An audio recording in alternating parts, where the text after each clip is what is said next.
ஒரு பரபரப்பான சூழ்நிலையில் வாழ்கிற நமக்கு வாசிப்பதற்கான நேரம் குறைந்து விட்டது.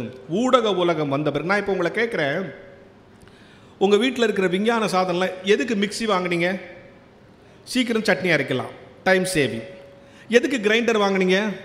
சீக்கிரம் மாவு அரைக்கலாம், டைம் சேவிங். எதுக்கு வாஷிங் மிஷின் வாங்கினீங்க? சீக்கிரம் துணி துவைக்கலாம், டைம் சேவிங். எதுக்கு ஸ்கூட்டர் வாங்கினீங்க? சீக்கிரம் ஆஃபீஸ்க்கு போகலாம், டைம் சேவிங். இப்போ நான் கேட்குறேன், இந்த சேவ் பண்ண டைம்லாம் என்ன பண்ணீங்க? இந்த கேள்விக்கு தமிழ்நாட்டில் எவனும் பதில் சொல்ல மாட்டான். இதெல்லாம் டைம் சேவ் பண்ணுறதுக்காக வாங்கினதா சொல்லிட்டு இந்த சேவ் பண்ண டைமை என்ன பண்ணுனீங்கன்னா கேட்கறது இல்லை. ஏன் இன்னைக்கு புத்தகம் வாசிக்கணும்? முதல் விஷயம் ஏன் புத்தகம் வாசிக்கணும்னு சொல்லவா? நம் அனுமதியோடு நம் வீட்டுக்குள் அநாகரிகங்கள் நுழைகிற ஒரு விஞ்ஞான யுகத்தில் நான் வாழ்ந்து கொண்டிருக்கோம். இப்போ நீங்கள் இங்கே உட்காந்துருக்க எல்லாரும், நீங்களாம் டிவி சீரியல் பார்ப்பீங்களா? எல்லாம் ரொம்ப நல்ல பிள்ளைங்க மாதிரி அமைதியாக உட்காந்துருக்க பாருங்க. எல்லோரும் பார்ப்போம். சில பேர் சொல்லுவாங்க, நான் பார்க்க மாட்டேன் சார், எங்கள் வீட்டில் பார்ப்பாங்க, நான் போகும்போது வரும்போது அப்படி பார்ப்பேன் அப்படின்னு. உரமாக சொல்லுது, அந்த ஒரு சீரியல் மட்டும் நான் பார்ப்பேன் சார். ஏன்?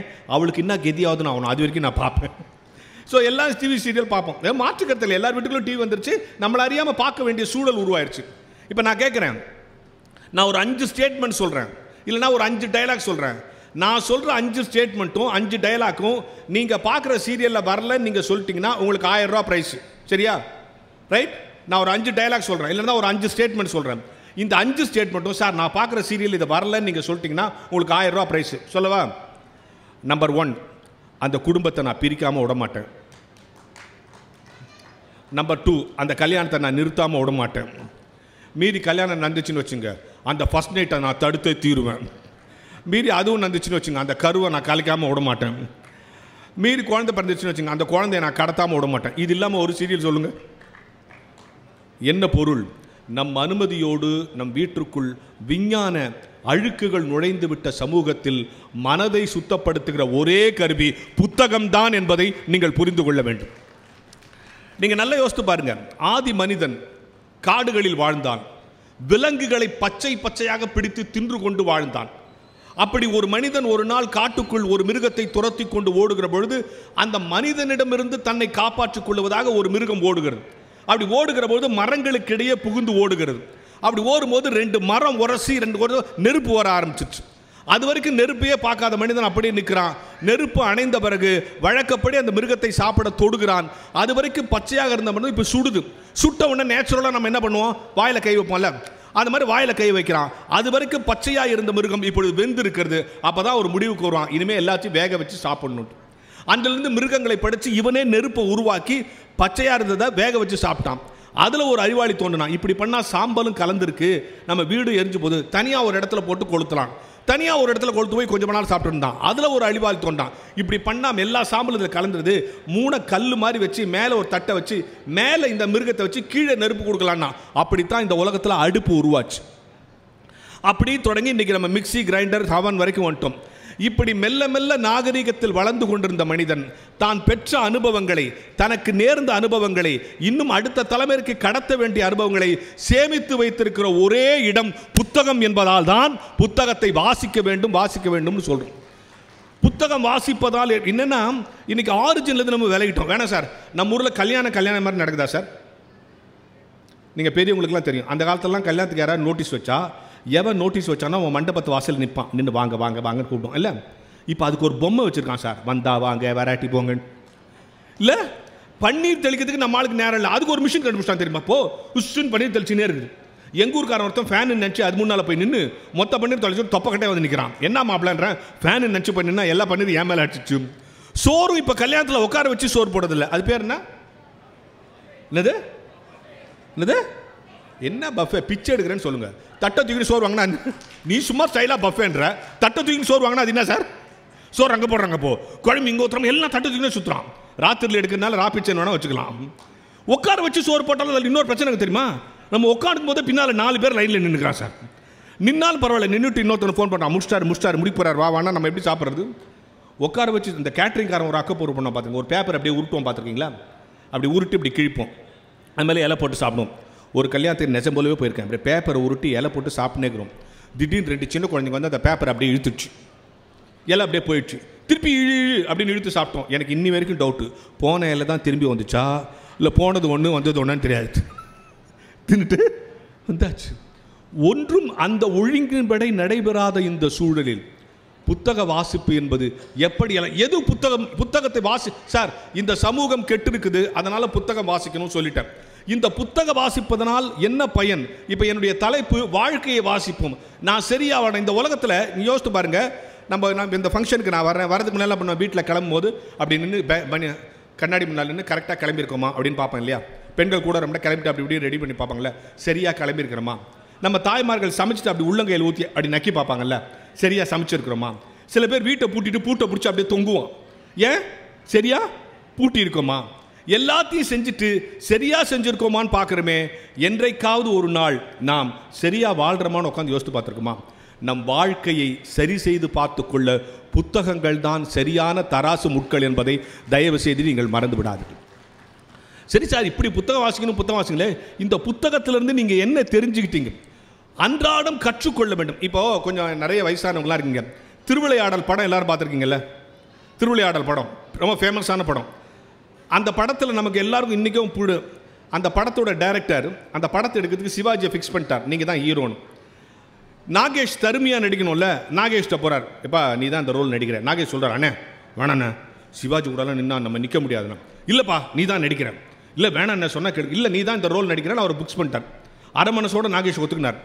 நம்ம எல்லாரும் இன்றைக்கும் அந்த திருவிளையாடல் படத்தில் சிவாஜியும் நாகேஷும் பேசுவாங்கள, பிரிக்க முடியாதது எதுவோ சேர்ந்து அந்த சீனை தானே விரும்பி பார்ப்போம். அந்த சீன் ஷூட்டிங் நடக்குது. அந்த சீன் முடிஞ்ச உடனே டேரக்டர் போய் சிவாஜி கேட்க, அண்ணே கையை கொடுங்க, சூப்பர்ண்ணே, கொண்டுட்டிங்கண்ணே, சூப்பராக ஆக்ட் பண்ணிட்டீங்கண்ணே அப்படின்னா எல்லாம் டேரக்டர் கை கொடுத்தோன்னே யூனிட்டில் இருக்கிற எல்லாரும் போய் சிவாஜிக்கு கை கொடுக்குறான். நாகேஷ் ஒரு ஓரமாக போய் நின்ட்டார். இதுக்கு தான் இந்த படத்தில் நடிக்க மாட்டேன்னு சொன்னோம், சிவாஜி நம்மளை தூக்கி சாப்பிட்டாருன்ட்டு. எல்லாரும் சிவாஜிட்ட கை சிவாஜியில் தள்ளுங்க தள்ளுங்க தள்ளுங்கன்ட்டு எல்லாம் நாகேஷ்ட வந்தாரான். நாகேஷ் கை கொடுங்கன்னாரான். நாகேஷ் சொன்னாரான், என்னென்ன எல்லாரும் உனக்கு கை கொடுக்குறான், நீ இன்னும் எனக்கு வந்து கை கொடுக்குறிய? இல்லை நாகேஷ், இன்னும் 50 வருஷம் கழிச்சு இந்த படத்தை யார் பார்த்தாலும் இந்த சீனில் ஒன்றை ரசிக்க மாட்டான், என்ன ரசிக்க மாட்டான், ஒன்றை தான் ரசிப்பான். யார்? சிவாஜி சொன்னது உண்மை தானே? இப்போ பார்த்தோம், இப்படி சொன்ன உடனே யூனிட்டில் இருக்கிறவங்களாம் நான் நாகேஷ்ட ஓடியான்ட்டான். நம்மளால் தான் எங்கே கை கொடுமா அங்கே கூட்டு சேர்ந்துருந்தேன்.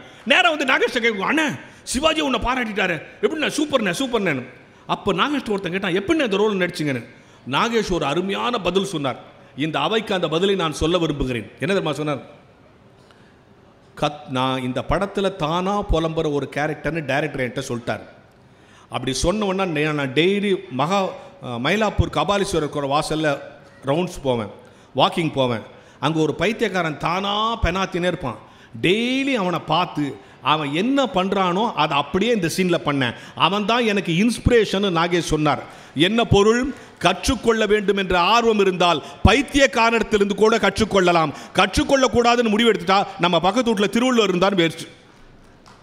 அப்போ ஒவ்வொரு புத்தகமும் தினந்தோறும் ஏதோ ஒரு விஷயத்தை நமக்கு கற்றுக் கொடுக்கிறது. இப்போ நான் கேட்குறேன், சார் அங்கே புக்கு இருக்குது, எங்கள்கிட்ட காசு இருக்குது, எங்களுக்கு தேவைன்னா நாங்கள் போய் வாங்கிட்டு போகிறோம்.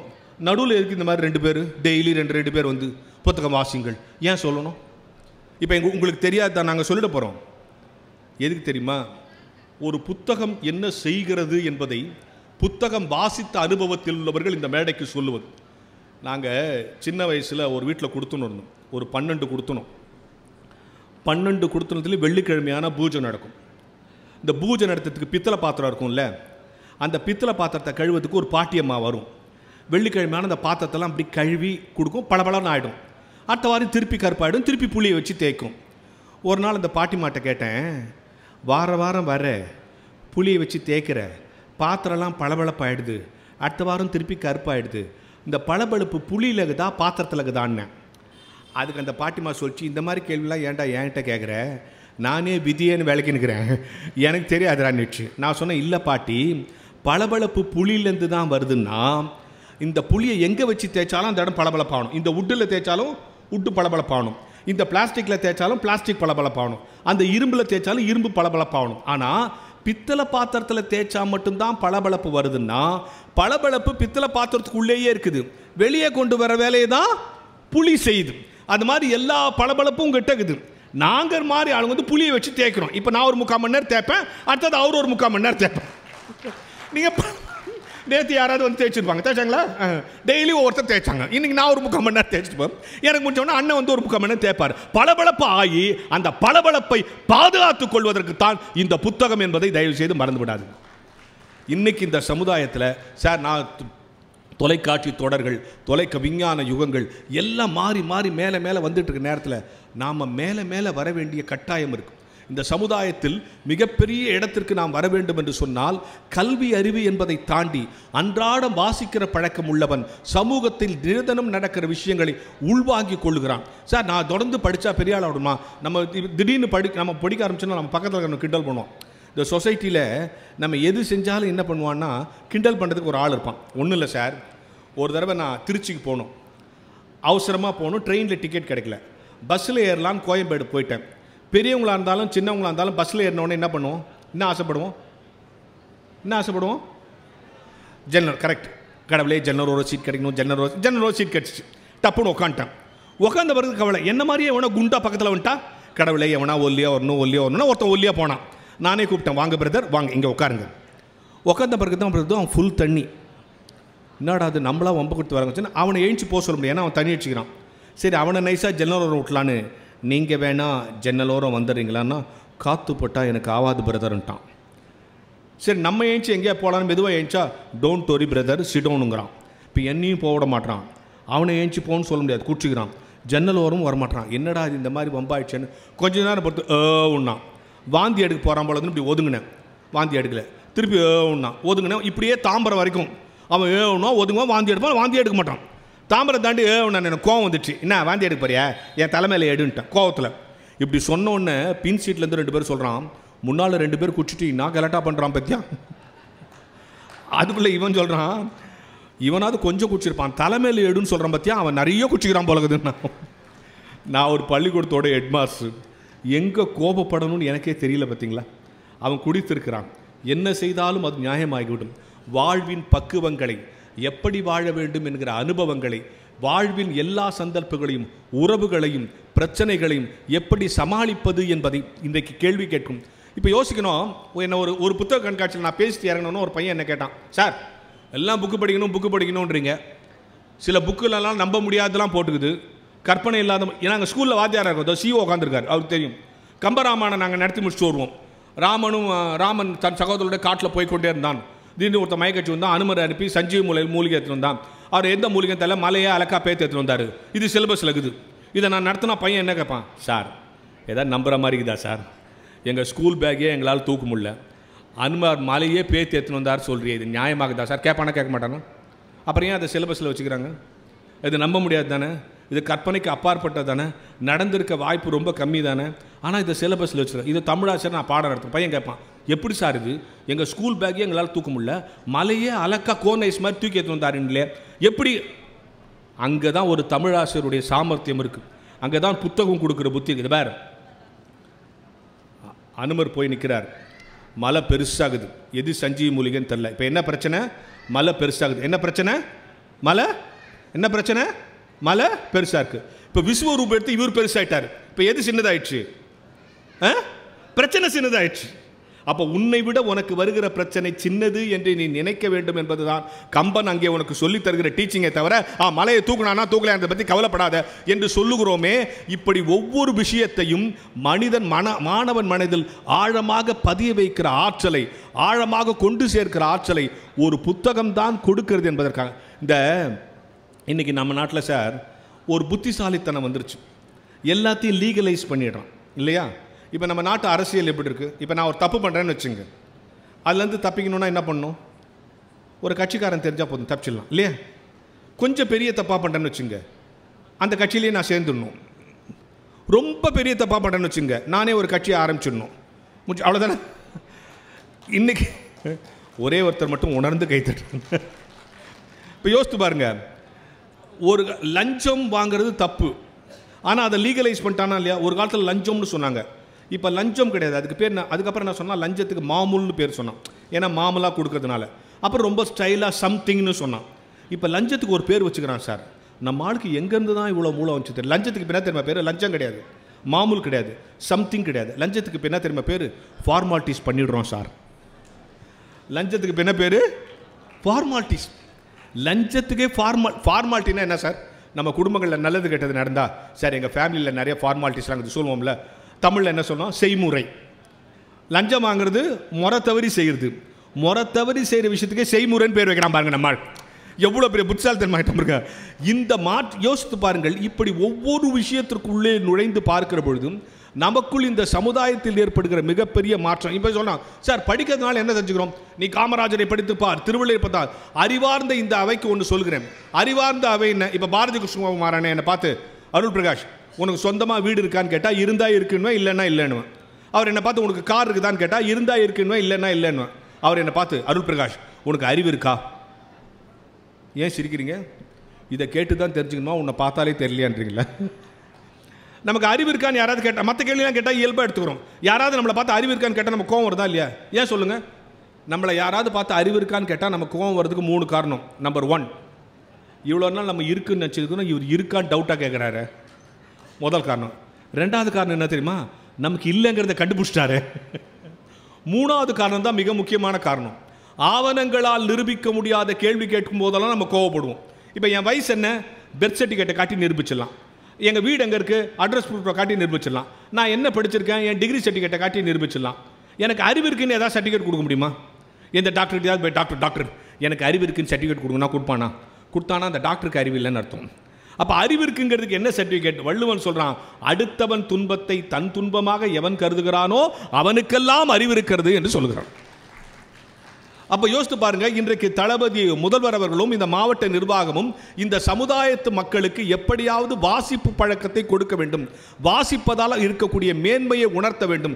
ஒன்ஸ் ரீடிங் ஹேபிட் வந்துருச்சுன்னு வச்சுங்களேன், அது ஒரு போதை மாதிரி. அந்த போதை நல்லது. தினம் தினம் எதையாவது வாசிக்க வேண்டும், தினம் தினம் எதையாவது தெரிந்து கொள்ள வேண்டும் என்று மனம் துடித்துக் கொண்டே இருக்க வேண்டும். ஒரு நாளைக்கு 4 விஷயங்களையாவது தெரிந்து கொள்ள வேண்டும், 3ஐயாவது நெஞ்சில் நிறுத்த வேண்டும், 2ஐயாவது செயல்படுத்தி பார்க்க வேண்டும், 1லாவது ஜெயித்து காட்ட வேண்டும். இதுதான் தியரி. எழுதி வச்சுங்க. உங்கள் பிள்ளைங்களுக்கு சொல்லுங்கள். இங்கே நிறைய பேர் பசங்களை கூட்டு வரல, இது மாதிரி கூட்டங்களுக்கு பசங்களை கூட்டு வரணும். ஒரு நாளைக்கு 4 விஷயங்களையாவது தெரிந்து வைத்துக் கொள்ள வேண்டும், 3ஐயாவது நெஞ்சில் நிறுத்த வேண்டும், 2ஐயாவது செயல்படுத்தி பார்க்க வேண்டும், 1லாவது ஜெயித்து காட்ட வேண்டும். நீங்கள் படுக்க போகிற பொழுதும் இன்றைக்கு நான் என்ன தெரிந்து கொண்டேன் என்று உங்களை நீங்களே கேட்டுக்கொள்ளுங்கள். ஒன்றுமே தெரிந்து கொள்ளாமல் படுக்க போனால் உங்கள் ஆயுள் நாளில் இந்த நாளை கழித்து விடுங்கள். அப்போ தெரிந்து கொண்டு போவதற்குத்தான் இந்த புத்தகம் உங்களுக்கு முன்னால் வரிசையாக வைக்கப்பட்டிருக்கு. எல்லா சூழலிலும் சார் எப்போ பாரு வாசின்னு சொல்லியிருந்தா வாசிச்சா எனக்கு எல்லாம் தெரிஞ்சிடுமா சார்? வாசிச்சா என்ன தெரியும்? நேற்று தெரியும், வரலாறு தெரியும் என்று சொல்லவில்லை. இந்த உலகத்தில் எப்படிப்பட்ட மனிதர்கள் எல்லாம் வாழ்ந்துவிட்டு கடந்து போயிருக்கிறார்கள் என்று எனக்கு தெரியும். எப்படிப்பட்ட மனிதர்கள் எல்லாம் இந்த உலகத்தில் பாதிப்பை ஏற்படுத்தி விட்டு போயிருக்கிறார்கள் என்று தெரியும். நம்முடைய பிள்ளைகளுக்கு இன்னைக்கு வாசிக்கிற பழக்கம் குறைஞ்சு போச்சு. ஏன்னா இது ஒரு பார்க்கிற உலகமாயிடுச்சு, விஷுவல் வேர்ல்ட் ஆயிடுச்சு. ரீடிங் கிடையாது. ஒரு ஸ்கூலில் பேச போனப்போ ஒரு பையன் என்ன கேட்குறான், சார் நான் ஏன் சார் ஆலாம் எழுதணும்? இதுதான் ஆணு தெரிஞ்சா போதாதா? செல்ஃபோனில் ஆவை டச் பண்ணால் ஆ டைப் ஆகிடுது, நான் ஏன் எழுதணுங்கிறான். எழுத்து பயிற்சி குறைந்து போதும், அந்த விரல்களுடைய பயிற்சி குறைஞ்சு போகுது. அப்போ விரல்களுடைய பயிற்சிக்குன்னா ஒரு உறுப்பில் ஒரு உறுப்பை யூஸ் பண்ணாட்டி don't use it, you are lose it. அப்படிதான் பரிணாம வளர்ச்சியில் நம்ம வந்தோம். பரிணாம வளர்ச்சியெல்லாம் பயன்படுத்தி மனுஷனா வந்தான். பயன்படுத்தாமல் திருப்பி பழைய நிலைக்கு போகிற ஆபத்து இருக்கிறது. நான் பயமுறுத்துறதுக்காக சொல்ல, புத்தக வாசிப்பை நேசிக்கிறவர்களுக்காக மட்டும் இதை பேசவில்லை. இனிமேல் உங்கள் பிள்ளைகளுக்கு சொல்லிக் கொடுங்கள். தினந்தோறும் புத்தகம். என்ன தெரியுமா, தமிழனுடைய பிரெயின் எப்படிப்பட்ட பிரெயின் தெரியுமா? ஒன்ஸ் ஒரு விஷயத்தை நம்பிட்டா சீக்கிரத்தில் மாற்ற முடியாது. உங்களுக்கு பழைய நடிகர் பாலாஜின்னு ஒருத்தர் தெரியும். பழைய நடிகர் பாலாஜி, அவர் ஃபேமஸாக அந்த காலத்தில் ஒரு நாள் படப்பிடிப்புக்கு போகிறார். உங்களுக்கு தெரியும், சினிமா நடிகர்லாம் கருப்பு கண்ணாடி போட்ட காருக்குள்ளே தான் இருப்பாங்க, உள்ளே யார் இருக்கான்னு தெரியாது. ஷூட்டிங் போயிட்டே இருக்கிற ஒரு லெவல் கிராசிங்கில் அந்த கார் நிற்கிது. அப்போது ஒரு பிச்சைக்காரமாக உள்ள பாலாஜி இருக்காருன்னு தெரியாது. நேராக வந்து இப்படி அது கண்ணாடி கிட்ட பிச்சை கேட்குது. இவர் உள்ளே வந்து பார்க்குறாரு, ஒரு வயசான அம்மா பரிதாபப்பட்டு கண்ணாடியை இறக்கி ஒரு 50 ரூபாய் அந்த அம்மா தட்டில் போடுறார். பாலாஜி காலத்தில் 50 ரூபானா அது எவ்வளோ பெரிய பணம். இந்த 50 ரூபாயை பார்த்துட்டு அந்த அம்மா அந்த கண்ணாடியை பார்த்து சொல்லியிருக்கு, எம்ஜிஆர் மவராசன் நல்லா இருக்கணும். உடனே பாலாஜி இறங்கி வந்துட்டார். ஏம்மா காசு போட்டது எம்ஜிஆர் இல்லை, நான் பாலாஜி. அதுக்கு அந்த அம்மா சொல்லிச்சான், எங்களுக்கு தெரியாது சாமி, ஏழைங்களுக்கு இறங்குறாருன்னா அது எம்ஜிஆராக தானே இருக்கும். இதுதான் தமிழகத்தினுடைய பலவீனமும் பலமும். ஒன்ஸ் ஒன்று நம்பிட்டான். நம்ம தமிழர்கள் நம்மளே தான் ஒன்ஸ் ஒன்று நம்பிட்டோம்னா, நீங்கள் யோசித்து பாருங்கள் சார், இன்னைக்கு இந்த பொருளாதார 100 வருஷம் ஆனாலும் ஒரு சிங்கம் இன்னைக்கு ஒரு நாள் நம்ம மாம்சம் சாப்பிட வேணாம், புல்லை சாப்பிட்லான்னு போவோமா? 1000 வருஷம் ஆனாலும் ஒரு மான் ஒரு சேஞ்சுக்கு இன்றைக்கி நம்ம செடியெலாம் சாப்பிடணும், முயலை கடிச்சு சாப்பிட்லான்னு போவோமா? நீங்கள் 10 லிட்டரில் கொக்கோ காலா கட்டுவீங்க, ஒரு எருமாடு வந்து மோந்துட்டு போயிடும், குடிக்காது. 10 நாள் வச்சாலும் மோந்துட்டு போயிடும். ஏன்னா இது எனக்கு தேவையில்லாத ஃபுட்டுன்னு மிருகங்களிடத்தில் இருக்கிற உணவு ஒழுக்கம், நல்லா பார்த்துங்க, உணவு பழக்கம்னு சொல்ல, உணவு ஒழுக்கம். தனக்கு இது ஒவ்வாதுன்னா அதை தீண்டவே தீண்டாது. மனுஷன் மட்டும்தான் எவனாவது ஒருத்தன் பெரிய பிரபலமான வந்து நான் இதை தான் தினமும் குடிக்கிறேன்னு சொன்னால் இவன் வாங்கி வாங்கி குடிப்பான். நான் இந்த சோப்பில் தான் குளிக்கிறேன்னா இவன் டெய்லி அந்த சோப்பை வாங்கி வாங்கி, அவன் அந்த சோப்பை குளிச்சிருக்க மாட்டான், குடிச்சிருக்கவும் மாட்டான். ஆனால் ஒரு பிரபலமானவன் சொன்ன பிறகு அதை கேட்கிற மனோபுக்கம் ஒன்றும் இல்லை சார். ஒருத்தன் ஒரு நாள் ராத்திரி தூங்கும் போது ஒரு கனவு கண்டான். என்ன கனவு தெரியுமா? பூனையை முழுங்குற மாதிரி கனவு கண்டான். என்னது? பூனையை முழுங்குற மாதிரி கனவு கண்டான். ஆனால் முழுங்கலை, ஒரு கனவு. அடுத்த நாள் காலைல டாக்டர்கிட்ட போயிட்டான். டாக்டர், நேற்று ராத்திரி ஒரு பூனையை முழுங்கிட்டேன், உடனே வெளியே எடுங்கண்ணா. டாக்டர் சொன்ன, அறிவு இருக்கா அவனுக்கு? பூனையை முழுங்கிட்டே அவனாவது உயிரோடு இருப்பானா? இதை நம்புற மாதிரி இருக்கா? சார் நான் சொல்கிறேன் முழுங்கிட்டேன்னு, நீங்கள் வேணால் எக்ஸ்ரே எடுத்து பாருங்கண்ணா. எக்ஸ்ரே எடுத்து பார்த்தா அதில் பூனை இல்லை. பூனையெல்லாம் நீ முழுங்கல, போயிட்டு வந்துட்டான். இவன் நம்பலை, இன்னொரு டாக்டர்கிட்ட போனான். அவனும் எக்ஸ்ரே எடுத்து பூனை இல்லைன்ட்டான். இன்னொரு டாக்டர்கிட்ட போனான். இது மாதிரி 15 டாக்டர்கிட்ட போயிட்டான். 15 பேர் எக்ஸ்ரே எடுத்து இவன் வயிற்றில் பூனை இல்லைன்னு சொல்லிட்டான். 16வது ஒரு டாக்டர்கிட்ட போனான். அவன் தான் கண்டுபிடிச்சான், இவன் பூனையை முழுங்கலை, முழுங்கிட்டதா நம்புகிறான் பாரு, அதான் இவன்கிட்ட இருக்கிற பிரச்சனை. அதனால் அந்த நம்பிக்கையை மட்டும் எடுத்தா போதுன்ட்டு எக்ஸ்ரே எடுத்து எக்ஸ்ரேல இவனே ஒரு பூனையை வரைஞ்சி, ஆமாப்பா நீ பூனையை முழுங்கிருக்கிறப்பா, இது ஒரு இருக்குதுப்பானா. ஆஹா 15 முட்டாப்பைய டாக்டர் எடுக்கல, நீங்கள் எப்படி எடுத்தீங்கன்னா? அவெல்லாம் லைட்டு போட்டுனே எடுத்துக்கணாப்பா, பூனை வெளியே வரல, நான் இருட்டில் எடுத்தேன் கப்புன்னு பிடிச்சிட்டானா.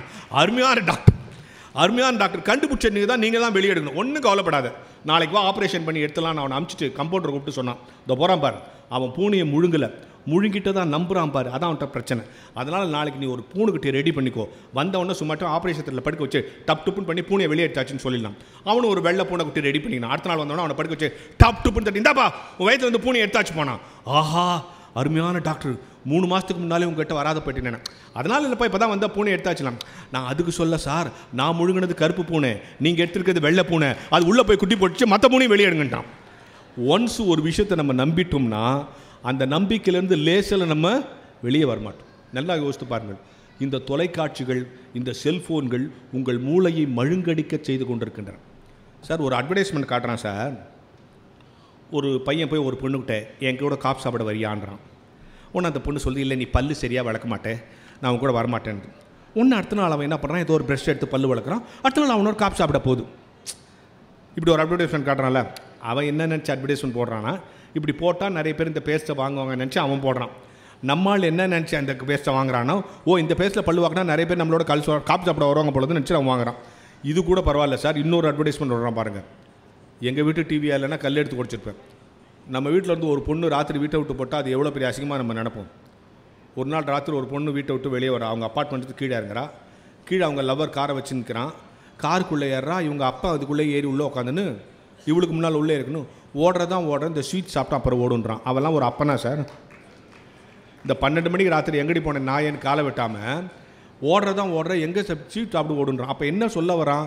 அந்த ஸ்வீட் சாப்பிட்டா எல்லாம் வீட்டை விட்டு ஓடுவாங்கன்னு சொல்கிறாங்கன்னா, ஒவ்வொரு விளம்பரத்துக்கு பின்னாலும் நம் மூளையை மழுங்கடிக்கிற, அன்றாடம் கேட்கிற, அன்றாடம் நம்மை மயக்குகிற, போதைக்குள்ளாக்குகிற ஒரு செய்தி தான் இருக்கிறது. ஆனால் இங்கே இருக்கிற ஒரு புத்தகமும் உங்களை தவறாக வழிகாட்டாது.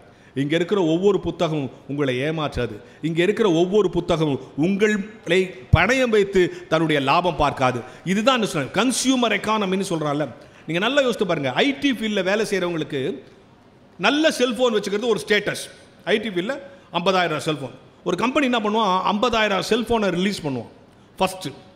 அதே பிராண்டில் 1 லட்சம் ரூபாய் நிறுத்தணும்.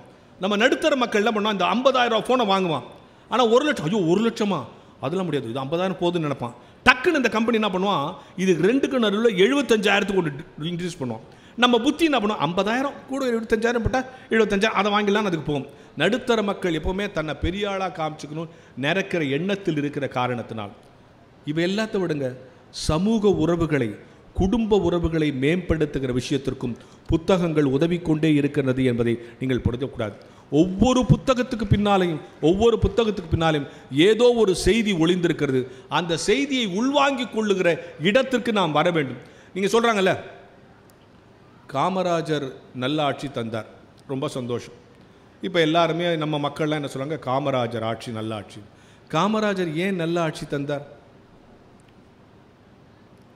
அவர் நல்லாட்சி தருவதற்கான அடிப்படை களங்கள் ஒன்று நீங்கள் யோசித்து பாருங்கள். ஒரு முறை காமராஜர் முதலமைச்சராக இருக்கும்போது மத்தியான நேரத்தில் வீட்டுக்குள்ளே இருக்கிறார், வீட்டில் இருக்கிறார், ஓய்வு எடுத்துகிட்டு இருக்கார்.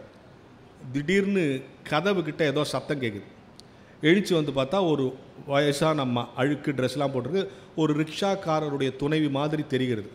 இடுப்பில் ஒரு கையை குழந்தை வச்சுக்கிட்டு அந்த கேட்டை திறக்குது, உள்ளே வரணும். செக்யூரிட்டி விடமாட்டுறார்.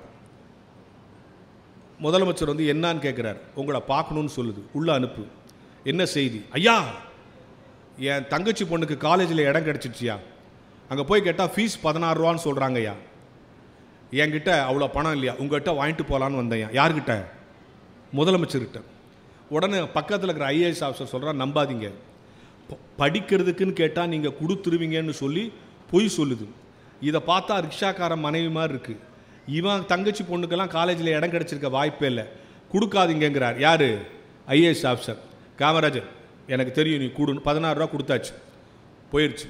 இந்த 1 வீக் கழிச்சு the same lady standing on the gate, திருப்பி கதவை தட்டுது. இப்போ ஐஏஎஸ் ஆஃபீஸர் சொன்னான், பார்த்தீங்களா, அதுக்கு தான் அன்றைக்கி கொடுத்து பழக்கப்படுத்தாதீங்கன்னு. ஒரு தடவை கொடுத்து பழக்கப்படுத்துறீங்க, இப்போ வேறு ஏதாவது பொய் சொல்லி உங்கள்கிட்ட அதை வாங்க வந்திருக்கு. என்னத்துக்கு வந்திருக்குன்னு கேளு முதல்ல. என்னம்மா? ஐயா, அன்றைக்கி நான் இங்கே வந்தேன் இல்லையா, என் தங்கச்சி பொண்ணு காலேஜில் இடம் கிடச்சின்னு சொன்னேன் இல்லையா, ஃபீஸு 16 ரூபான்னு சொன்னேன் இல்லையா, நீங்கள் 16 ரூபா கொடுத்தீங்களா? காலேஜுக்கு எடுத்து போனால் ஃபீஸு 14 ரூபா தான், 2 ரூபாயை திருப்பி கொடுத்துட்டு போகலான்னு வந்தேன் யான்னு சொல்லிச்சான். அந்த மக்களை வச்சு தான் நல்லாட்சி வழங்க முடியும். இப்போ ஒரு வயலா திருப்பி. அப்போ நல்ல ஆட்சியாளர் வரணும்னா நாம எப்படி இருக்கணும்? நல்ல மக்களாக. அதை புரிஞ்சுங்க. ஏன் வரலன்னா நம்ம சரியில்லை, வரல. இந்த பேசிக் ஃபார்முலா புரிஞ்சுங்க சார். இது நான் எதுக்கு இதை சொல்ல வரேன்னு சொன்னா, இப்படி இந்த செய்திகள்லாம் எங்கேருந்து நாங்கள் கொண்டு வரோம்? அன்றாட வாசிப்பு உங்கள் பிள்ளைகளுக்கு சொல்லிக் கொடுங்க. நிறைய வாசிக்கிறவன் யதார்த்தமாக எழுத ஆரம்பிச்சிடும். அந்த ரூபாய் மதிப்பிழப்பெல்லாம் செஞ்சாங்கல்ல, அப்போ ஒரு பையன் கவிதை எழுதினான் சார், என்னால் மறக்கவே முடியாது. என்ன தெரியுமா கவிதை? திருப்பதி உண்டியலை உடைக்கிறார்கள். என்னது? திருப்பதி உண்டியலை உடைக்கிறார்கள். ஒரு பக்கம் 8ஆய் மடிக்கப்பட்ட ₹1 நோட்டு, ஒரு பக்கம் கட்டுக்கட்டாய் கள்ள நோட்டு. திருப்பதி உண்டியலை உடைக்கிறார்கள். ஒரு பக்கம் 8ஆய் மடிக்கப்பட்ட ₹1 நோட்டு, மறுபக்கம் கட்டுக்கட்டாய் கள்ள நோட்டு. இது ஒருவன் உழைத்ததில் போட்டது, இது ஒருவன் அடித்ததில் போட்டது. இது பாவத்திற்கு மன்னிப்பு கேட்டு போட்டது, இது பாவத்திற்கு கூட்டு சேர்க்க போட்டது. இது என்ன உண்டியா? இல்லை இல்லை, இதுதான் இண்டியா. முடிச்சிட்டாங்க. வாசிச்சா விமர்சிக்கிற தைரியம் வரும், வாசிச்சா கற்பனை சக்தி வளரும், வாசிச்சா எழுதுகிற. ஒன்றும் வேணாம் சார், எத்தனை போராட்டம் நடத்துறாங்க சாராய கடையை மூடணும், எத்தனை போராட்டம் நடத்துறாங்க சாராய கடையை மூடணும். ஒரு 8ஆம் கிளாஸ் பையன், அரியலூர் பையன் ஒரு கவிதை எழுதினான். ஒரே கவிதை தான், நீ இத்தனை போராட்டத்தையும் தாண்டி அந்த கவிதை ஜெயிச்சிச்சு. என்ன தெரியுமா எழுதுனா? ஒருத்தன் சாராயம் குடிச்சிட்டு காலி பாட்டில் அப்படி போடுறான், சாராயம் குடிச்சிட்டு காலி பாட்டில் அப்படி போடுறான். இப்போ இந்த பாட்டில் அவனை பார்த்து பேசுது, இதான் கவிதை. அந்த பாட்டில் அவனை பார்த்து பேசுதான், என்னில் இருப்பதையெல்லாம் நீ குடித்து விட்டாய். அந்த பாட்டில் சொல்லுது, என்னில் இருப்பதையெல்லாம் நீ குடித்து விட்டாய், எனவே நான் காலி, உனக்குள் நான் வந்து விட்டேன், இனிமே நீ காலி. ஒரு போராட்டம் கொடுக்காத பாதிப்பை, ஒரு விளம்பரம் கொடுக்காத பாதிப்பை ஒரு கவிதை கொடுக்க முடியும் என்று சொன்னால், அப்படிப்பட்ட கவிதைகளை எழுதுவதற்கும் வாசிப்பு அவசியம் என்பதை நீங்கள் உணர்ந்து கொள்ள வேண்டும். எல்லா சூழலிலும் எல்லா நேரத்திலும் ஜெயிக்க வேண்டும் என்று சொன்னால் வாசிக்கிற பழக்கம் தொடர்ந்து மனிதனுக்கு இருந்து கொண்டே இருக்க வேண்டும். தொடர்ந்து வாசிக்கிறவனுக்கு அறிவு வளரும் என்பதை காட்டிலும் மனம் விசாலம் அடையும் என்பதுதான் மிகப்பெரிய ஒரு உண்மை. இந்த ஒரு பெருந்தன்மையோடு வந்துடுவான். வாசிக்கிற அவனுக்கு பல்வேறு விஷயங்கள் தொடர்ந்து வந்து கொண்டே இருக்கும். தமிழ் பழம்பாட்டில் ஒரு பாட்டு இருக்கு. அந்த பாட்டை மட்டும் உங்களுக்கு சொல்கிறேன், பாட்டு கூட சொல்லலை, இந்த பொருளை மட்டும் சொல்கிறேன். நம்ம வீட்டில் மூட்டைப்பூச்சி இருந்தால் மருந்து அடிப்போம்ல. சில பேர் என்ன பண்ணுவாங்க, இந்த பாய் தலைகாணியை கொண்டு வெயிலில் காய வைப்பாங்க. எனக்கு நல்லா ஞாபகம் இருக்குது, எங்கள் அம்மா சுடு தண்ணி பிடிச்சி பாய் ஓரத்தில் ஊற்றுவாங்க. என்னன்னா அந்த மூட்டைப்பூச்சியெல்லாம் சாவணுமா. தமிழ் பழம்பாடலில் ஒன்று இருக்குது, இந்த பாட்டு நான் சொல்லலை, அந்த பொருளை மட்டும் சொல்கிறேன். நீங்கள் பாட்டை கூகுள் பண்ணி பார்த்துங்க. ஒரு பையன் போய் அவங்க அம்மாட்ட, அம்மா நேற்றிரவெல்லாம் நான் தூங்கவில்லை, மூட்டைப்பூச்சி தொல்லை சொல்கிறான். உடனே அவங்க அம்மா அடுத்த நாள் அந்த பாய் தலைகாணிலாம் வெயிலில் போட்டு டம்மு டம்முன்னு அடிக்கிறா ஒரு பெரம்பில். அப்போ அந்த பக்கமாக ஒரு தமிழ் புலவன் போகிறான். தாயே என்ன செய்கிறாய் கேட்குறான். அதற்கு இந்த தமிழ் தாய் சொல்கிறா, நேற்றிரவெல்லாம் என் மகன் தூங்கவில்லை, மூட்டைப்பூச்சி தொல்லை. உடனே இந்த புலவன் கேட்குறான், உன் மகனை கடிச்சது மூட்டைப்பூச்சியா பாய் தலைகாணியா? உடனே இவ சொல்கிறா, மூட்டைப்பூச்சி தான். உன்னை புலவன் கேட்குறான், பிறகு ஏன் பாய் தலைகாணியை அடிக்கிறாய்? கேள்வி ரைட்டா இல்லையா? உன் பையனை கடிச்சது மூட்டைப்பூச்சி தானே, ஏன் பாய் தலைகாணி அடிக்கிறாய்? அன்பார்ந்த அவையே, அதற்கு அந்த தமிழ் தாய் பதில் சொன்னாலாம், புலவரே நீங்கள் கேட்டது சரிதான், என் மகனை கடித்தது மூட்டைப்பூச்சி தான், பாய் தலைகாணி இல்லை. இருந்தாலும் பாய் தலைகாணி ஏன் தெரியுமா அடிக்கிறேன்? தப்பான ஆளோடு சகவாசம் வைத்திருந்ததல்லவா, அதனால் அடிக்கிறேன்னு சொன்னாள். நல்ல புத்தகங்களோடு சகவாசம் வைக்கிறவன் ஒருபோதும் தோற்று போவதில்லை. நல்ல புத்தகங்களை வாசிக்கிறவன் ஒருபோதும் வாழ்க்கையில் எதையும் இழந்து போவதில்லை. நல்ல புத்தகங்களை எப்பொழுதும் கையில் வைத்திருக்கிறவன் எல்லா நேரத்திலும் ஜெயிக்கிறவனாக இருக்கிறான். இன்னைக்கு போட்டி நிறைந்த உலகமாச்சு, காம்படிட்டான உலகம் ஆயிடுச்சு. யாரையோ திருப்திப்படுத்துகிற வேலைலாம் நமக்கு கிடையாது இல்லையா? எப்படியாவது எதையாவது சாதிக்க வேண்டும் என்று ஆசைப்படுகிறவன் கையில் ஆயுதம் இல்லை என்றாலும் கூட பரவாயில்லை, ஒரு புத்தகம் வைத்து கொண்டிருக்கிறவன் எப்பொழுதும் வாழ்க்கையில் ஜெயித்து கொண்டே இருப்பான். காற்று இருக்கிறதே, அது பூவோடு சகவாசம் வைத்தால் அதற்கு பெயர் வாசம், புல்லாங்குழலோடு சகவாசம் வைத்தால் அதற்கு பெயர் இசை, நம் மூக்கோடு சகவாசம் வைத்தால் அதற்கு பெயர் மூச்சு, சாக்கடையோடு சகவாசம் வைத்தால் அதற்கு பெயர் நாற்றம். நீ யாரோடு சகவாசம் வைக்கிறாய் என்பதை பொறுத்துத்தான் உனக்கான பெயர் தீர்மானிக்கப்படும்.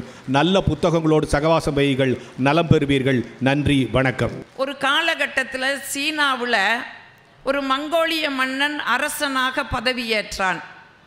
அப்படி அரசனாக அவன் பதவி ஏற்ற உடனே அவன் போட்ட முதல் கட்டளை என்னன்னா, இந்த நாட்டில் இருக்கிற அத்தனை புத்தகங்களையும் எரிச்சிருங்கன்னு சொன்னான். எரிச்சிட்டாங்க. ஏன் புத்தகங்களை எல்லாம் எரிக்க சொன்னீங்கன்னு கேட்கும்போது அந்த மன்னன் சொன்னா, இந்த புத்தகங்களை எல்லாம் படித்தால் மக்கள் அறிவாளி ஆகிவிடுவார்கள், அறிவாளிகளை கொண்டு நாட்டை ஆள்வது கடினம், அதனால் மக்கள் எப்பொழுதுமே முட்டாளாக இருக்கணும், அதனால தான் அந்த புத்தகத்தை எல்லாம் எரிக்க சொன்னேன்னு சொன்னார்.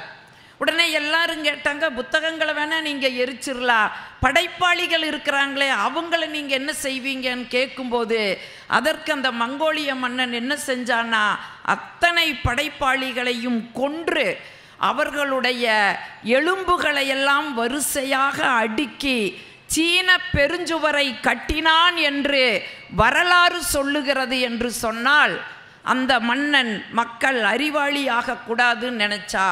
ஆனால் நம்முடைய அரசோ மக்கள் நூல்களை படித்து சிறந்த அறிவாளிகளாக ஆக வேண்டும், படைப்பாளிகள் உருவாக வேண்டும் என்று மாவட்டம் முழுவதும் ஆண்டுதோறும் இந்த புத்தக திருவிழாவை நடத்தி கொண்டிருக்கிறது என்று சொன்னால், உண்மையிலேயே இந்த நேரத்திலே நாம் அத்துணை பேரும் நம்முடைய தமிழக அரசிற்கு ஒரு நன்றியை தெரிவித்து, எனக்கு கொடுத்திருக்கிற தலைப்பு சிரிப்போம் சிந்திப்போம்.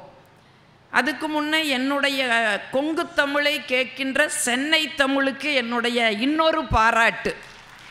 ஏன்னா உங்களுக்கெல்லாம் தெரியும் எங்களுடைய கொங்கு தமிழ் எப்படி இருக்குன்னு உங்களுக்கு தெரியும்.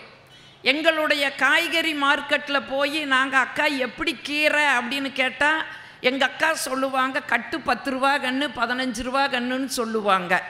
இதே வாசகத்தை எடுத்துட்டு உங்கள் கோயம்பேடு மார்க்கெட்டில் வந்து எப்படி கீரைன்னு கேட்டால் எனக்கு என்ன, நான் நல்லா தான் கீரை அப்படிம்பீங்க. ஒரே வார்த்தை தான், ஒரே வாசகம்தான். எங்கள் ஊர் காய்கறி மார்க்கெட்டில் போய் எப்படி உருளை அப்படின்னு நாங்கள் கேட்டால் உருளைக்கிழங்குக்கு அக்கா விலை சொல்லுவாங்க 25 ரூபா 30 ரூபாய்ன்னு சொல்லுவாங்க. உங்ககிட்ட வந்து எப்படி உருளைன்னா இது நம்ம மார்க்கெட்டு, நீ எப்படி வேணாலும் உருளும்பீங்க. ஒரே வார்த்தை தான், ஆனால் இடத்துக்கு இடம் மாறுது. அதனால தான் ஒரு புலவன் ரொம்ப அழகாக எழுதுனா, சங்கம் வைத்து தமிழை வளர்த்த அந்த சங்கத்தமிழை சென்னை தமிழ் இஸ்துக்குன்னு போச்சுன்னு சொல்லி ஒரு கவிஞன் எழுதுனான்னு சொன்னால், உங்களுடைய தமிழுக்கும் என்னுடைய வணக்கத்தை சொல்லி, குறிப்பாக இன்றைக்கி பெண்களுக்கு நான் மிகப்பெரிய பாராட்ட சொல்லியே ஆகணும். ஏம்மா எத்தனை தொலைக்காட்சியில் எத்தனை சீரியல் இருக்குது, அத்தனையும் விட்டுட்டு இந்த நேரத்தில் இங்கே வந்து உட்கார்ந்துருக்கிறீங்களே, உண்மையில் உங்களுக்கு மிகப்பெரிய பாராட்டுமா. ஏன்னா ஒரு காலகட்டங்களில் பார்த்தீங்கன்னா காதலும் வீரமும் 2 கண்கள்னாங்க. அதுக்கப்புறம் உழவு தொழிலும் நெசவு தொழிலும் 2 கண்கள்னாங்க. இன்னைக்கு மாறி போச்சு. டிவியும் செல்போனும் தான் 2 கண்கள்னு மாறி போயிருக்குது. நீங்கள் எங்கள் ஊரில் ஒரு திருடனை பிடிச்சிட்டாங்க. பெண்கள் எல்லாம் வீட்டுக்கு திருட வந்த திருடனை பிடிச்சிட்டாங்க. எல்லாம் ஆச்சரியப்பட்டு கேட்டாங்க. காவல்துறை நண்பர் கேட்டார், எப்படிம்மா திருடனை பிடிச்சிங்கன்னு. சார், அவன் வீட்டுக்கு பின்பக்கம் ஏறி உள்ளே குதிச்சிருக்கிறா, நாங்கள் பார்க்கல. சரி, எப்பமா பிடிச்சிங்கன்னு. உள்ளே வந்தவன் பீரோவை திறந்துருக்கிறா, அப்பவும் நாங்கள் பார்க்கல. சரி, எப்பத்தான் அந்த திருடனை பிடிச்சிங்க? பீரோவில் இருந்த நகையெல்லாம் எடுத்திருக்கிறா, பணத்தையெல்லாம் எடுத்திருக்கிறா. சரி, அப்போ பிடிச்சிங்களான்னு. சார், அப்பவும் பிடிக்கல சார். அப்போ எப்போதாம்மா பிடிச்சிங்க? பசிக்குதுன்னு சொல்லி 4 தோசையை சுட்டு சாப்பிட்ருக்கிறா, அப்போவாவது பிடிச்சிங்களா? அப்பவும் இல்லைங்க. சரி, எப்போதாம்மா பிடிச்சிங்க? இருங்க சார் சொல்கிறேன். நாங்கள் பார்த்துட்டு இருக்கிற டிவியை வந்து தூக்குனாம் பாருங்க, கரெக்டாக கேட்ச் பிடிச்சிட்டோன்னு. ஏன்னா இன்னைக்கு டிவி இல்லாமல் வாழ்க்கையே இல்லை. இதை விட நேற்று வாட்ஸ்அப்பில் ஒரு செய்தியை பார்த்தேன். ஒருத்தன் சொல்கிறா, நான் செல்லு பார்த்துட்டே பக்கத்து வீட்டுக்கு போயிட்டேன்னா. அப்புறம் என்னடா ஆச்சுன்னு பதறுனா இவ. ஒன்றுமில்ல, அந்த அம்மா வாட்ஸ்அப் பார்த்துட்டு ஒரு டீயை போட்டு கொடுத்துதே, குடிச்சிட்டு நான் வந்துட்டேன்னா. இப்போ இன்னைக்கு அப்படி மாறி போயிருக்கும்போது அதையெல்லாம் விட்டுட்டு இங்கே வந்து உட்கார்ந்துருக்கிறீங்க. உண்மையிலேயே உங்களுக்கு என்னுடைய மனதார வாழ்த்துக்களை சொல்லி, வாய் விட்டு சிரிச்சா நோய் விட்டு போகும்னு நான் சொன்னேன்.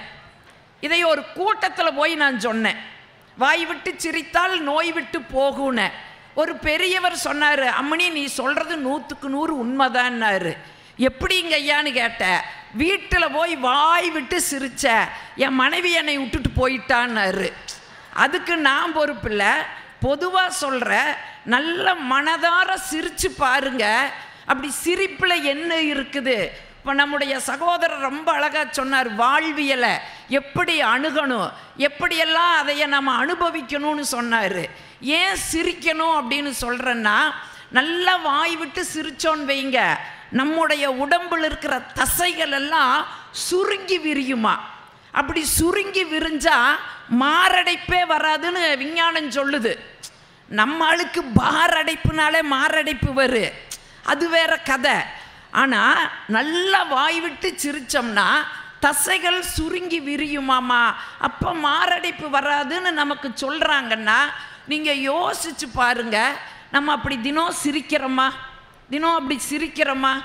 நீங்கள் வெளிநாடுகளெல்லாம் போய் பாருங்க, 5 நாள் வேலை செய்வா, 2 நாள் ₹1,00,000 கொடுத்தாலும் வேலை செய்ய மாட்டா, சனி ஞாயிறு.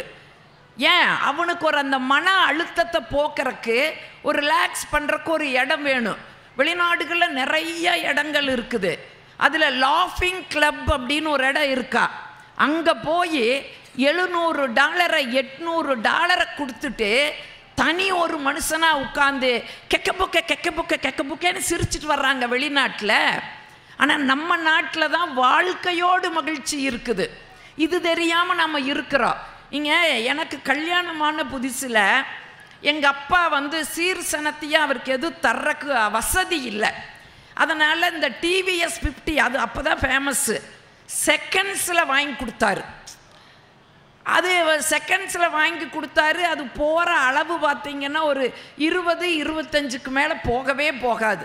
அதில் போகிறக்கு நடந்தே போயிடலாம். இதில் என்னையும் வேற உட்கார வச்சு ஓட்டிகிட்டு போகணுமா? அதை குறுகுறுன்னு பார்க்கக்கூடாது, உன்னையுமா அப்படின்னு.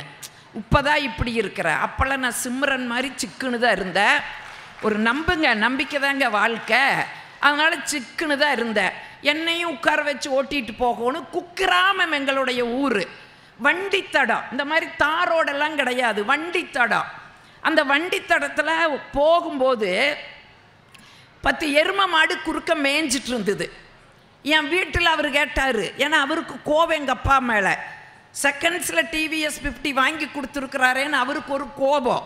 அதனால் அந்த கோபத்தில் கேட்டார், என்னடி உன்ற சொந்த பந்தமெல்லாம் இங்கே நிற்குதுன்னாரு. சொன்ன உடனே நான் அப்படியே சுதாகரிச்சுக்கிட்டு சொன்னேன், ஆமாங்க எல்லாம் என்ற சொந்த பந்தம் தாங்க, கல்யாணத்துக்கு அப்புறம் வந்த சொந்த பந்தம்ங்க, இது என் மாமியாளுங்க, இது என் மாமனாருங்க, இது என் மச்சாண்டார், இது என் நங்கையா கொழுந்தியான்னு சொன்னேன். நீங்கள் நம்பவே மாட்டீங்க, அந்த மனுஷனுக்கு சிரிப்பு வந்து வண்டியை கீழே ஓட்டு உளுந்து சிரிச்சார். அப்புறம்தான் நான் யோசித்தேன், வாழ்க்கைக்குள்ளே இவ்வளவு மகிழ்ச்சி இருக்குதா, இதை தொலைச்சிக்கிட்டா நம்ம மகிழ்ச்சி எங்கேன்னு தேடிட்டு இருக்கிறோன்னு. நீங்கள் யோசிச்சு பாருங்க, அன்றாட நம்முடைய வாழ்க்கையிலும் இந்த மகிழ்ச்சி இருக்குதுங்க, இது நமக்கு தெரியறதில்லை. கவிஞர் தாமரை ஒரு கவிதை எழுதியிருப்பாங்க. அதாவது இன்னைக்கு ஆண்களும் வேலைக்கு போகிறாங்க, பெண்களும் வேலைக்கு போகிறாங்க. இந்த சூழலில் ஒரு பெண்ணோட காலை பொழுது எப்படி விடியுதுன்னு சொல்லி கவிஞர் தாமரை ஒரு கவிதை எழுதியிருப்பாங்க. நின்று பேச நேரம் இல்லை, நினைத்து பார்ப்பதற்கு தெம்பும் இல்லை, ஓட்டமே கால்களுக்கு செருப்பு, மறதியே நினைவுகளுக்கு மருந்து, காப்பிக்கு கத்தும் கணவன், சீருடை காணவில்லை என்று கூக்குரலிடும் வாரிசுகள், வேலை தவறாமல் மருந்து மாத்திரை கொடுக்க வேண்டிய மாமன் மாமி, அடுப்பிலே கொதிக்கும் பருப்பு, அசந்தால் பொங்கிவிடும் பால். நீங்கள் நிறைய வீடுகளில் புருஷனும் பாலும் ஒன்று தாங்க. பால் அடுப்பில் வச்சுட்டு பொங்குன்னு பார்த்துட்டே இருப்போம், பொங்கவே பொங்காது. சனிய பொங்காதுன்னு நினச்சிட்டு திரும்புவோம், படக்குன்னு பொங்கிரு. நீங்கள் அப்போ அசந்தால் பொங்கும் பால். இத்தனை பரபரப்புகளுக்கிடையே ஒரு பெண்ணினுடைய காலை வேலை விடுகிறதுன்னு சொல்லி கவிஞர் தாமரை எழுதியிருப்பாங்க. இது அன்றாட எல்லா வீடுகளிலும் நடக்குது, இது நமக்கு தெரியறதில்லை. இப்போ இது எல்லாம் நான் மேடையில் சொல்லும் பொழுது தான் நம்ம வாழ்க்கையிலே இப்படி நடக்குதான், இது என் வீட்டிலையும் நடக்கு. இப்போ காலையில் நான் ஒரு கல்லூரியில் பேராசிரியர், எல்லாரும் வேலைக்கு போகிறவங்க, பரபரப்பாக வேலை செய்வோம். பிள்ளைய பள்ளிக்கூடம் அனுப்பணும், பையனை அனுப்பணும், சாக்ஸை காணோன்னு பையன் வந்து கேட்பா, பிள்ளை என்னோட சீப்பை காணோன்னு தலையில் வச்சுட்டே வந்து கேட்பா, ஒரு கையில் தோசை சுட்டுட்ருப்போம், இதுக்கடையில் மாமியாளுக்கு காஃபி வேற கொண்டு கொடுக்கணும். குளிக்க போகிற வீட்டுக்காரர் எப்பொழுதுமே எனக்கு தெரிஞ்சு டவல் எடுத்துகிட்டு போன மாதிரி சரித்திரமே இல்லை. பேஸ்ட்டு, ப்ரஷ்ஷு, தண்ணி எல்லாம் நான் தான் எடுத்து வச்சுட்டு வந்து ஒரு தோசையை ஊற்றும் போது அம்மா டவல் எடுக்கலேம்பார். தோசையை ஒரு கையில் ஊற்றிட்டே இன்னொரு கையில் அப்படியே டவலை தூக்கி வீசுவேன். சச்சின் டெண்டுல்கர் கேட்ச் பிடிக்கிற மாதிரி துண்டை பிடிப்பார். எனக்கு ஒரு ஆசை இருக்குது, ஒரு நாள் தப்பி தவறி மறந்து போய் துண்டை வீசுறதுக்கு பதிலாக இந்த தோசை திருப்பியை தூக்கி ஒரு வீசுனா என்ன அப்படின்னு ஒரு பரபரப்பு. இது எல்லாவற்றையும் தாண்டி என்ன தெரியுங்களா, இந்த கம்ப்யூட்டர் காலத்தில் அவருக்கு முதுகு வேற தேய்க்கணும்.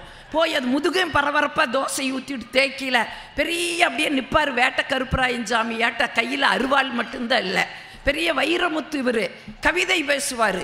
இவ்வளவு அழகாக முதுகு தேய்க்கும் செப்படி வித்தையை எங்கடி கத்தாயின்னு கவிதை வேற. நான் பரபரப்பாக சொல்லிட்டு வருவேன், ஏங்க எங்கள் வீட்டில் 10 எரும மாட்டை நான் தானுங்க தேய்ச்சி குளிச்சுக்கிட்டு இருந்தேன்னு சொல்லி அதுக்கும் பரபரப்பாக பதில் சொல்லிட்டு இப்போ மேட்ச் ஆகுது பார்த்தீங்களா. தாமரை எழுதி அந்த கவிதைக்கும் அன்றாட நம்முடைய வாழ்க்கைக்கு இது மேட்ச் ஆகுதா இல்லையா? அப்போ நம்முடைய வீட்டுக்குள்ள மகிழ்ச்சி இருக்குதுங்க. அந்த மகிழ்ச்சியை தொலைச்சிக்கிட்டு எங்கே மகிழ்ச்சி அப்படின்னு நம்ம சிரிக்க மறந்து இருக்கிறோம். சரி, இப்போ யாரு தான் சிரிக்கிறாங்க அப்படின்னு உங்களுக்கு ஒரு கேள்வி வரல. யார் தெரியுங்களா சிரிக்கிறாங்க? பிறந்த குழந்தை ஒரு நாளைக்கு 200 முறை சிரிக்குதான். பிறந்த குழந்தை எந்த காரணமும் இல்லாமல் ஒரு நாளைக்கு 200 முறை சிரிக்குதா. எங்க அந்த குழந்தைக்கு தானே வளர்ந்து நாம் இப்படி வந்து நின்றுருக்கிறோம். அப்போ 200 முறை சிரித்தோம்னா இன்னைக்கு நம்ம எத்தனை முறை சிரிக்கிறோமா? ஒரு கணக்கெடுப்பு சொல்லுது, ஒரு நாளைக்கு நம்ம 13 முறை தான் சிரிக்கிறோமா. 13 முறை தான் சிரிக்கிறோமா.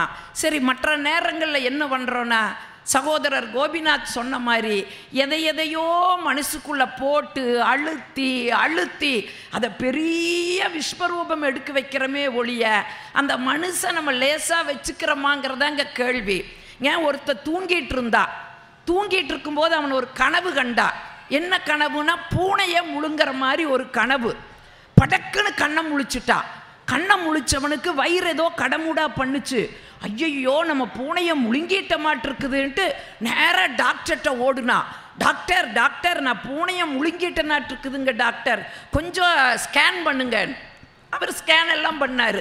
அப்படியெல்லாம் ஒன்றும் இல்லைப்பான். நம்பிக்கை வரல. இன்னொரு டாக்டர்கிட்ட போனா அந்த டாக்டர் ஸ்கேன் பண்ணாரு, ஒன்றும் இல்லைன்னு சொல்லிட்டாரு. நீங்களாவது கொஞ்சம் நல்லா ஸ்கேன் பண்ணுங்க டாக்டர். இவர் ஸ்கேன் பண்ணாரு, ஒன்றும் இல்லைப்பானாரு. இவனுக்கு நம்பிக்கை வரல, ஏன்னா வயிற்றுக்குள்ளே என்னமோ கடமுடா பண்ணிகிட்டே இருக்குது. பெரிய ஆஸ்பத்திரிக்கு போகிறதுன்னு முடிவு பண்ணா. பெரிய ஆஸ்பத்திரி 2 இருக்குது. ஏழைவாழை பார்க்குற பெரிய ஆஸ்பத்திரியும் இருக்குது, பணக்காரர் பார்க்குற பெரிய ஆஸ்பத்திரியும் இருக்குது.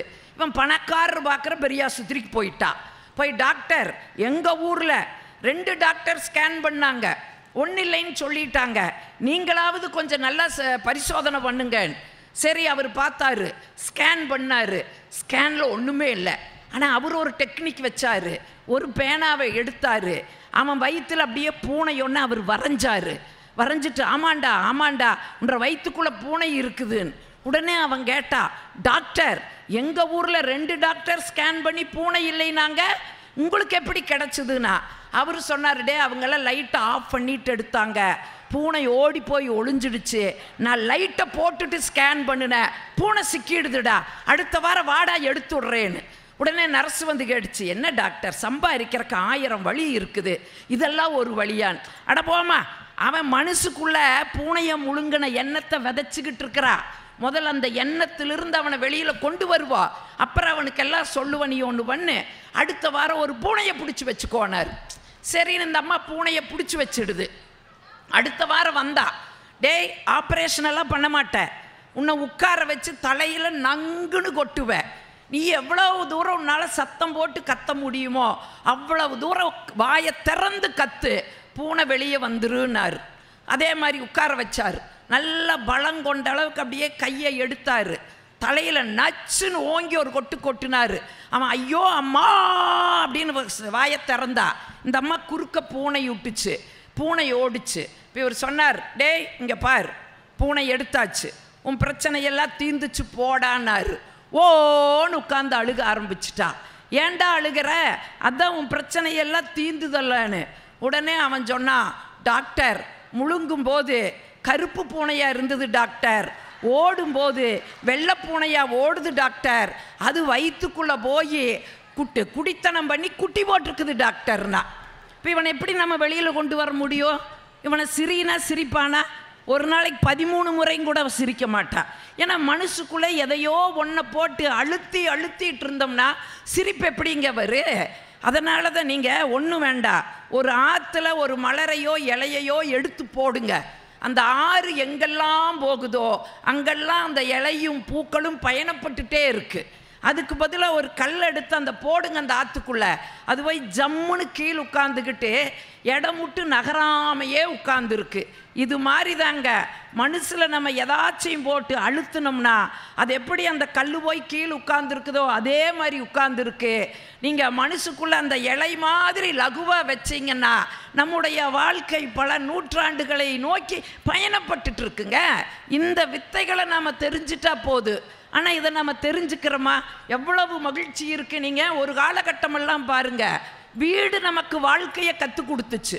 படின்னு வச்சு வீட்டை கட்டினோம், அப்புறம் நடைன்னு வச்சோம், படித்தபடி நட, அப்புறம் கூடாரம்னு வச்சு வீடு கட்டினோம்.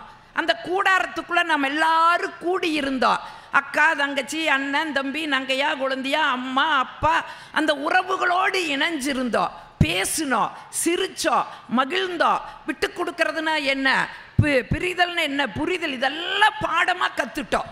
இங்கே யோசிச்சு பாருங்க, இன்னைக்கு அதெல்லாம் அடையாளம் இருக்குதா? இன்னைக்கு வீடு கட்டும் போதே அட்டாச்சு அவுட் ஹவுஸ்ன்னு போட்டு கட்டிடுறோம்.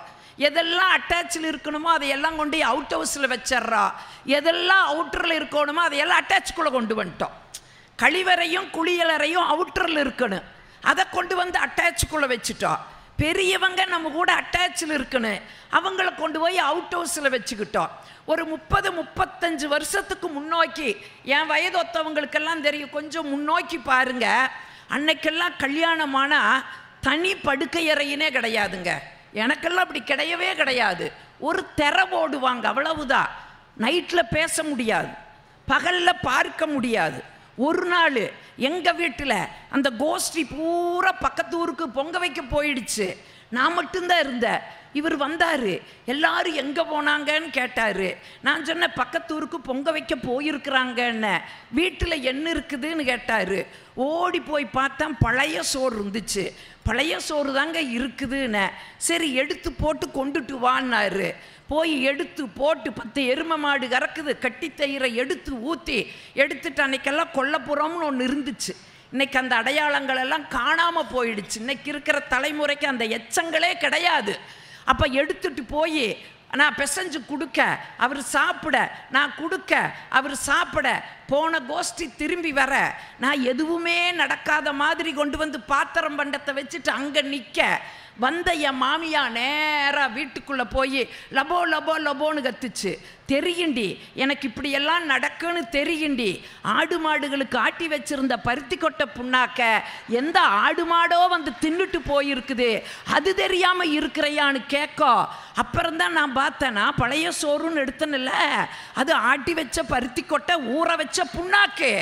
அது அந்த புண்ணாக்குக்கும் தெரியல. கொடுக்க சாப்பிட கொடுக்க சாப்பிட எங்க மகிழ்ச்சி ஒன்று தாங்க இன்னைக்கு வாழ்க்கையில் இருந்தது. அந்த மகிழ்ச்சி இன்னைக்கு நம்மகிட்ட இருக்குதா யோசிச்சு பாருங்க. எவ்வளவு ஒரு மகிழ்ச்சியாக நம்ம வாழ்ந்துருக்கிறோம். இன்னைக்கு அந்த வாழ்க்கை இல்லையே. ஏன், என்ன காரணம்? எல்லாரும் நம்ம சகோதரர் சொன்ன மாதிரி ஒரு பரபரப்பான இதோட எதையோ நம்ம பிடிக்கிறதுக்கு நம்ம ஓடுன்னு ஓடிட்டு இருக்கிறோமே. வீட்டுக்குள்ளெல்லாம் உட்கார்ந்து பேசுறதுக்கு நமக்கு நேரம் இருக்குதா யோசிச்சு பாருங்க. அன்னைக்கெல்லாம் எங்கள் பாட்டி ஒன்று சொல்லுவா, நல்ல கணவன் வரணும்னா எங்கள் அப்பத்தா கிளவி சொல்லிகிட்டே இருப்பா, வெள்ளிக்கிழமை துர்க்கையம்மன் கோயிலுக்கு போ, எலும்பச்சம்பழத்தை அரு, புழிஞ்சு நெய் போட்டு தீபம் போடு, நல்ல கணவன் வரும். யார்? எங்கள் அப்பத்தா கிளவி. அதோடு விடமாட்டா. வெள்ளிக்கிழமை விரட்டுவா, ஓடுறி போய் துர்க்கையம்மனுக்கு போடுறி விளக்கு. ஓடி ஓடி போய் எலும்புச்சம்பழத்தை அறுத்து நெய் தீபம் போட்டு ராகு காலத்தில் போட சொன்னான். ராகு காலத்திலேயே போட்டேன். ஒரு நாள் சொல்கிறாங்க, பொண்ணு பார்க்க வர்றேன்னு சொல்கிறாங்க.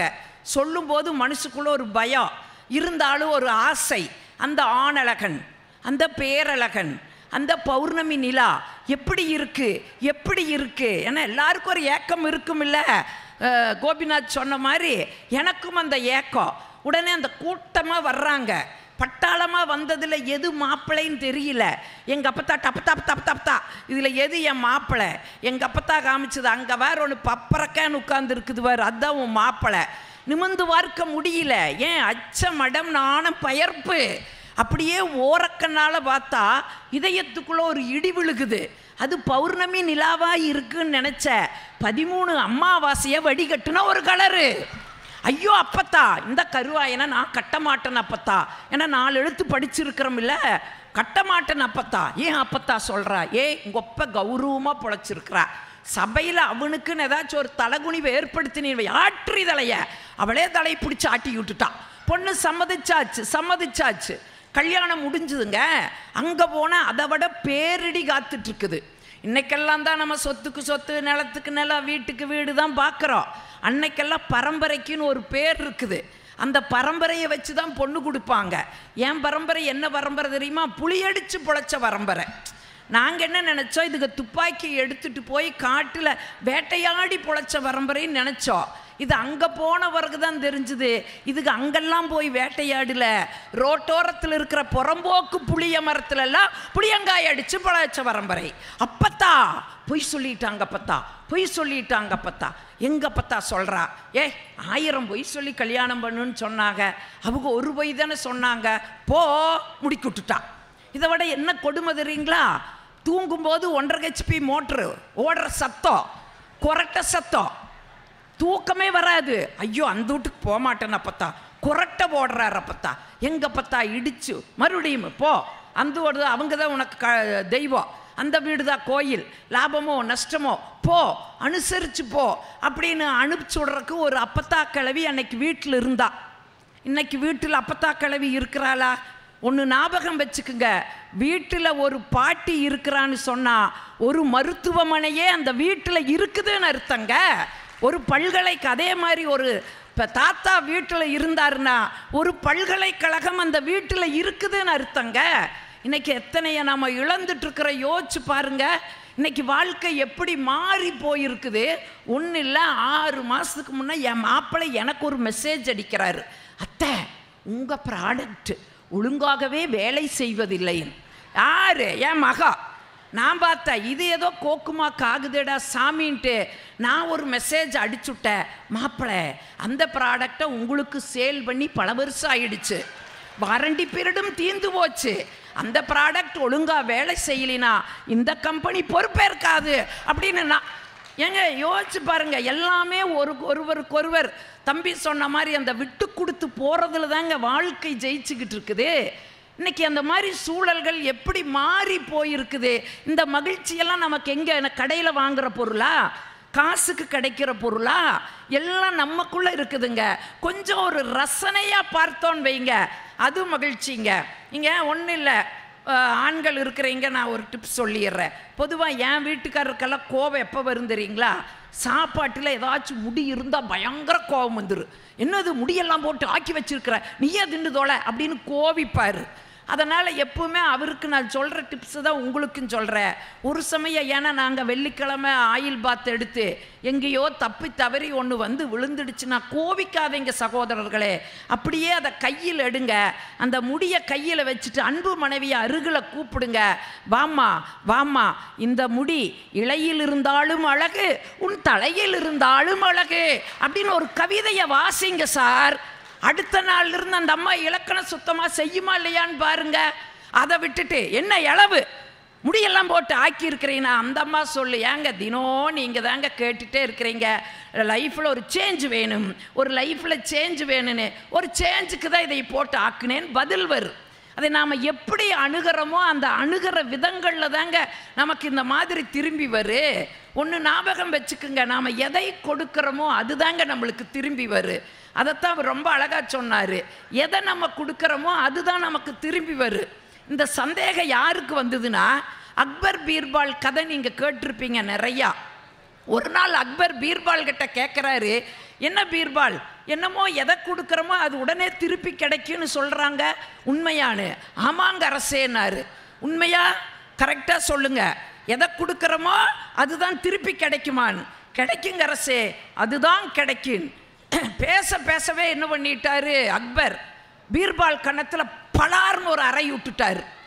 சொல்லுங்க பீர்பால், எதை கொடுத்தமோ அது திருப்பி கிடைக்குன்னு சொன்னீங்களே, இப்போ கிடைக்குமா? எனக்கு அடிச்சிருவீங்களா, அடிச்சுட்டு போயிடுவீங்களா அப்படின்னு கேட்குறாரு. பீர்பால் புத்திசாலி இல்லையா, சிரிச்சுட்டு வெளியில் வர்றாரு. வாயிற்காவலம் வெளியே நின்னார். அவங்கன்னத்தில் பலார்னு பீர்பால் ஒன்று விட்டார். இது இன்னைக்கு அரசர் தொடங்கி வச்ச விளையாட்டு. யாரை முதல் பார்க்குறோமோ அவங்கள ஒரு அறை விடணும்னு சொல்லி யார் அரசர் தொடங்கி இருக்கிறாரு. நீ யாரை பார்க்குறையோ அவங்கள ஒரு அறை விடுனார். இப்படியே அன்னைக்கு முழுக்க போயிட்டே இருந்தது. அக்பர் அத்தனை அரசு அலுவலக பணியும் முடிச்சுட்டு அந்த புறத்துக்கு வந்தார். அப்படி வரும் பொழுது அரசியார் மகாராணியார் ஓடி வந்து அக்பர் கணத்தில் பலார்னு ஒன்று விட்டார். கதிகலங்கி நின்னார். என்னம்மான்னு கேட்டார். அப்போ மகாராணி சொன்னாங்க, இன்னைக்கு யாரோ நம்ம அரண்மனையில் இந்த விளையாட்டை தொடங்கி வச்சிருக்கிறாங்களாமாங்க. இப்போதாங்க தலைமை வேலைக்காரி வந்து என் கன்னத்தில் ஒரு அறை விட்டுட்டு போனா, உங்களை பார்த்த உங்கள் கன்னத்தில் ஒரு அறை விட்டுட்டேன்னா. அப்போ எதை நம்ம கொடுக்குறோமோ அதுதாங்க நமக்கு திரும்பி வரும். அப்போ அதை நம்ம எப்படி சாமர்த்தியமாக அதை சமாளிக்கிறது அப்படிங்கிற இந்த சிந்தனை இருந்ததுன்னா வெற்றிங்க. நான் வந்து ஒரு நிகழ்வுக்கு பெரும்பாலும் என் கணவர் கூட வரமாட்டார். ஏன் வரமாட்டாருன்னா, ஒரே ஒரு நிகழ்வுக்கு தான் அவரை தப்பி தவறி கூப்பிட்டு வந்தேன். இந்த அமைப்பாளர்களெல்லாம் பார்த்துட்டு என்ன பண்ணாங்க, ஐயா அக்கா மாமனை கூப்பிட்டு வந்திருக்குதுன்னு கொண்டு வந்து முன்னாடி உட்கார வச்சுட்டாங்க. சரி நம்ம மனுஷன் வந்திருக்கிறாரு, 4 நல்ல செய்திகளை பேசி அவர் அப்படியே உள்ளம் கவரணும்னு நான் திருக்குறளெல்லாம் எடுத்து பேசுகிறேன். பெண்ணின் பெருந்தக்க யாவுல கற்பனும் திண்மை உண்டாக பெறின் சொல்லிட்டு கம்முன்னு இருக்க வேண்டியதானே. அதுக்கு விளக்கம் வேற கொடுக்குற, ஏன்னா 7:30 எனக்கு நாக்கில் வந்து நிற்கிது. அதுக்கு விளக்கம் கொடுக்குற. வாழ்ந்தால் எப்படி வாழ வேண்டும் தெரியுமா? வள்ளுவன் வாசுகி போல வாழணும். எப்படி வாழ்ந்தார்கள் தெரியுமா? ஒரு நாள் வாசுகி கிணற்றிலே தண்ணி இறைச்சிட்டு இருந்தாங்க. வெளியில் போன வள்ளுவர் உள்ள வந்து வசுகின்னு குரல் கொடுத்தாரு. இந்த அம்மா சேந்தர கைத்தையும் குடத்தையும் விட்டுட்டு ஓடி வந்து என்னங்க அப்படின்னு கேட்டாங்க. என்னம்மா செய்யறேன்னு கேட்டாரு. தண்ணி இறைச்சிட்டு இருக்கிறங்கன்னு சொல்லுச்சு. குடிக்க கொஞ்சம் தண்ணி குடுமான்னு கேட்டாரு. தண்ணியை மோந்து கொடுத்துட்டு திரும்பி வந்து பார்த்தா எந்த இடத்துல குடத்தையும் கைத்தையும் விட்டுட்டு போனாங்களோ அதே இடத்துல அப்படியே நின்றது. வாழ்ந்தால் இப்படி கற்புடையவர்களா வாழணும்னு பேசிட்டேன். எங்காலும் முன்னாடி உட்காந்துட்டு ஹார்ட் டிஸ்கில் பதிவு பண்ணுற மாதிரி பண்ணியிருக்கிறாரு. எனக்கு அது தெரியாது. ஏன்னா எங்கள் வீட்டில் கிணறு இருக்குது, எங்கள் வீட்டில் கயிறு கொடை எல்லாம் இருக்குது. ஒரு நாள் காலேஜ் போகிறக்கு அப்படியே பரபரன்னு வேலை செஞ்சுக்கிட்டு இருக்கிற உடனே இவர் மெயின் சுவிட்ச் ஆஃப் பண்ணிக்கிறார். எனக்கு தெரியல. அடாடா மோட்ரு ஓடாமல் விட்டுட்டுமே, வயசான மாமியாக இருக்கிறாங்களே அப்படின்னு சரி 10 கூட தண்ணியை சேர்ந்துலான்னு போய் சேர்ந்துற சாந்தி அப்படின்னு ஒரு குரல் கேட்குது. சாந்தினால அங்கே ஏதோ வில்லங்கம் இருக்குதுன்னு அர்த்தம். எதுக்கு வம்பு? குடத்தையும் கைத்தையும் அப்படியே விட்டுட்டு ஓடி வந்து என்னங்கன்னு கேட்டேன். என்ன செய்யறேன்னு கேட்டார். தண்ணி சேர்ந்திட்டு இருக்கிறங்கன்னு சொன்னேன். கையை பிடிச்சாரு. வான்னு கூப்பிட்டு வந்தார். வந்தால் என்ற துரதிஷ்டம் கயிறுங்கொடமும் போய் தண்ணிக்குள்ள விழுந்துடுச்சு. எட்டி பார்த்துட்டு கேட்குறாரு, நிற்கல? என்னங்க நிற்கல? குடமும் கயிறும் நிற்கலன்னாரு. அப்புறம்தான் அன்னைக்கு ஒரு உணர்ச்சி வசப்பட்டு பேசிக்கிறேன்ல, அதை சோதிக்கிறாராமா. உடனே நான் சுதாகரிச்சுக்கிட்டு பதில் சொன்னேன்.